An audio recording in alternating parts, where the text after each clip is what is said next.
जय हिंद। स्वागत है आपको अपना ही YouTube channel Make Dream Career में। आज इस वीडियो में हम लोग क्लास 8 का गणित का सिलेबस देखने वाले हैं, जिसमें हम लोग देखेंगे कि क्लास 8 के गणित में कौन कौन से चैप्टर पढ़ने होते हैं।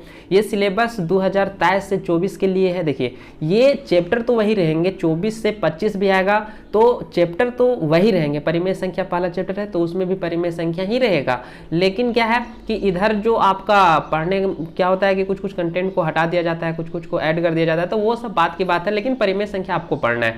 इस चैनल पर आपको परिमेय संख्याएं का जो भी चैप्टर आपको पढ़ाया जाएगा वो पूरा पढ़ाया जाएगा और अच्छा से पढ़ाया जाएगा। आप अपने सिलेबस के अनुसार हमारे YouTube चैनल पर आकर के उन टॉपिक्स को आप देख सकते हैं, जहां पर आपको 100% समझ में आएगा। ठीक है, तो चलिए देखते हैं कौन कौन सा चैप्टर पढ़ना है 8 क्लास के गणित में। तो पहला जो चैप्टर है वो है आपका परिमेय संख्या, रैशनल नंबर। ठीक है, अब आगे हम लोग देखते हैं दूसरा जो चैप्टर है वो है वर्ग वर्गमूल। क्या है? वर्ग वर्गमूल, स्क्वायर एंड रूट। ठीक है, वर्ग वर्गमूल दूसरा चैप्टर है। तीसरा चैप्टर जो है वो है आपका घन घनमूल। ठीक है, क्यूब एंड क्यूब रूट। ठीक है, उसके बाद चौथा चैप्टर जो है वो है आपका घात एवं घातांक। ठीक है, उसके बाद पांचवा चैप्टर जो है वो है आपका संख्याओं के साथ खेलना, और छठा चैप्टर जो है वो है बीजीय व्यंजक और सर्व समीकरण। तो इन सब पर हम लोग डिटेल में एक्सप्लेनेशन करेंगे जब चैप्टर को हम लोग पढ़ेंगे, और यहाँ पर आपको चैप्टर 1 से लेकर के आपको सभी चैप्टर अच्छे से पढ़ाए जाएंगे, चाहे वो इंग्लिश का हो, हिस्ट्री का हो, या ज्योग्राफी का हो, विज्ञान का हो, तो सभी चैप्टर आपको यहाँ पर डिटेल में समझाए जाएंगे। ठीक है, चलिए आगे हम लोग देखते हैं। 7वां चैप्टर जो पढ़ना है वो है आपका गुणनखंड। ठीक है, 8वां जो है वो है एक चर वाले रैखिक समीकरण, और 9वां चैप्टर जो है वो राशियों की तुलना है। ठीक है, राशियों का तुलना, यहाँ पर ब्याज व्याज निकालने हम लोग सीखते हैं। ठीक है, उसके बाद देखिए अगला चैप्टर जो है वो 10 नंबर है, वो है सीधा और विलोम समानुपात। ठीक है,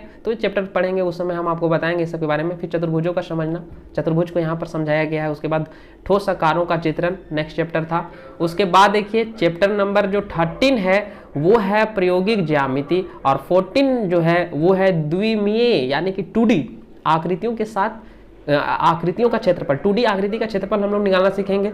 और जो 15वां चैप्टर है वो है त्रिविमीय 3D आकृतियों के क्षेत्रफल एवं आयतन। 2D आकृति में आपका वर्ग आ गया, फिर आपका आयत आ गया, और 3D में आता है आपका घन घन। जैसे आपका ये माचिस का डब्बा हो गया, तो वो हो गया आपका 3D आकृति। ठीक है, तो इस पर हम लोग डिटेल में चैप्टर के साथ पढ़ेंगे। देखिए उसके बाद जो पढ़ना है चैप्टर नंबर 16 वो है आंकड़ों का प्रबंधन, और एक और लास्ट चैप्टर आपको दिया हुआ है वो है आलेखों के परिचय। ठीक है, आलेख यहाँ पर दंड आलेख आपको बनाने के लिए मिलेगा, आयत चित्र बनाने के लिए मिलेगा। तो इन सब टॉपिक्स पर हम लोग क्या करेंगे, डिस्कशन करेंगे जब चैप्टर हम लोग पढ़ेंगे। चतुर्थांश पढ़ना पड़ेगा। तो चलिए वीडियो को हम लोग यहाँ पर समाप्त करते हैं, और हमारा जो नेक्स्ट वीडियो आएगा वो परिमेय संख्याओं पर बेस्ड आएगा। परिमेय संख्या का इंट्रोडक्शन आएगा, परिमेय संख्याओं के बारे में हम लोग पढ़ेंगे। पहला चैप्टर हम लोग कंप्लीट करेंगे। इंग्लिश का साथ ही साथ क्लास चल रहा है, और ज्योग्राफी का और हिस्ट्री का भी चलेगा। ठीक है, तो मिलते हैं नेक्स्ट वीडियो में। धन्यवाद।